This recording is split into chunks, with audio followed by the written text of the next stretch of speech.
कौन थी ना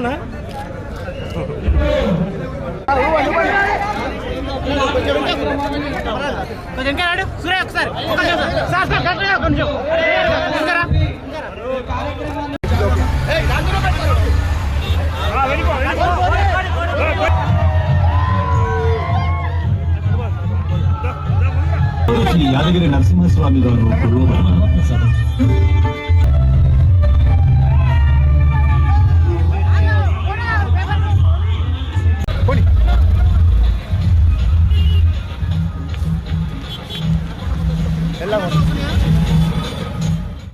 ఈరోజు ఒక శుభదినం.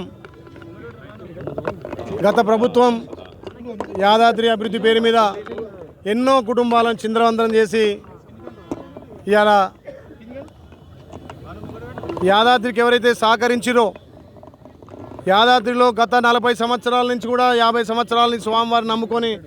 ఇక్కడ జీవిస్తున్నటువంటి ఆటో కార్మికులు కావచ్చు, దుకాణదారులు కావచ్చు, ఇండ్లు కోల్పోయినలు కావచ్చు, భూములు కోల్పోయినలు కావచ్చు,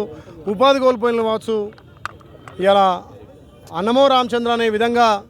టీఆర్ఎస్ గవర్నమెంట్లు ఉంటే, అప్పుడున్నటువంటి టీఆర్ఎస్ గవర్నమెంట్లో ఎన్నో అభివృద్ధులకు మా సొంత ఆస్తులు పడగొట్టుకున్నా, ఇక్కడ కొండ అభివృద్ధి అయితే మాకు కొండ కింద ఉపాధి దొరుకుతుంది, స్థానికంగా ఉద్యోగ అవకాశాలు దొరుకుతాయి, మా ఆటో కార్మికుల మొత్తం, దుకాణదారుల మొత్తం, ఎంతోమంది యాత్రికులు వస్తే వాళ్ళ సేవలు చేసుకుంటే మా పూట గడుస్తుంది అనుకుంటే, ఈ 4 ఏళ్ల కాలంలో అభివృద్ధి పేరు మీద స్థానికంగా సుమారు 1000 కుటుంబాలను చంద్రవందనం చేసినటువంటి ఈ టీఆర్ఎస్ బీఆర్ఎస్ ప్రభుత్వానికి బుద్ధి చెప్పే విధంగా ఇక్కడ యారుటలో 100% కాంగ్రెస్ పార్టీకి ఆస్వాదించి ఓట్లేసిన ప్రజలకు నా 2 చేతులు జోడించి నమస్సుమాంజలి తెలియజేస్తున్నా. ఏదైతే గత ప్రభుత్వం చేసినటువంటి ఆటోల అనుమతి నిరాకరించినటువంటి ప్రభుత్వం మీద అప్పుడున్నటువంటి మా శాసనసభ్యులు దుద్దల శ్రీధరబాబు, ప్రస్తుత ఐటీ మంత్రి గారు అసెంబ్లీలో కొట్లాడి వాళ్ళ జీవనంలో వెలుగులు నింపాలనే ఉద్దేశంతో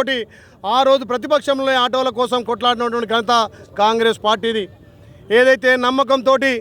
మా బిడ్డ వస్తే, మా నాయకుడు వస్తే ఈ ప్రాంతం అభివృద్ధి అవుతుందని చెప్పి 100% ప్రజలు నమ్మి కాంగ్రెస్ పార్టీని మీ బిడ్డగా నన్ను గెలిపించినందుకు మీ రుణం తీర్చుకోవడం కోసం మొదటి అడుగుగా గౌరవ ముఖ్యమంత్రి రేవంత్ రెడ్డి గారి సహకారంతో, గౌరవ ఎండో మంత్రి కొండ సురేఖ గారి సహకారంతో, గౌరవ ఆర్ఎండ్బి మంత్రి కోమటిరెడ్డి వెంకరెడ్డి గారి సహకారంతో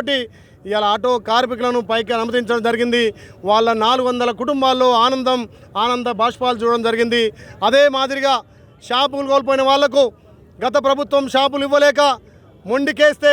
మొన్ననే ఇక్కడ కలెక్టర్ గారి ఆధ్వర్యంలో ఇవాళ 140 మందికి కూడా ఫ్లాట్లు పంచడం జరిగింది. ఎవరైతే ఇంకా ఫ్లాట్ రాని వాళ్ళకు కూడా ఫ్లాట్లు ఇస్తామని చెప్పి మాట ఇస్తూ యాదగిరి అభివృద్ధికి మేము కట్టుబడి ఉన్నాం. ఎవరైతే అభివృద్ధి విషయంలో షాపులు కోల్పోయారో, దుకాణాలు కోల్పోయారో,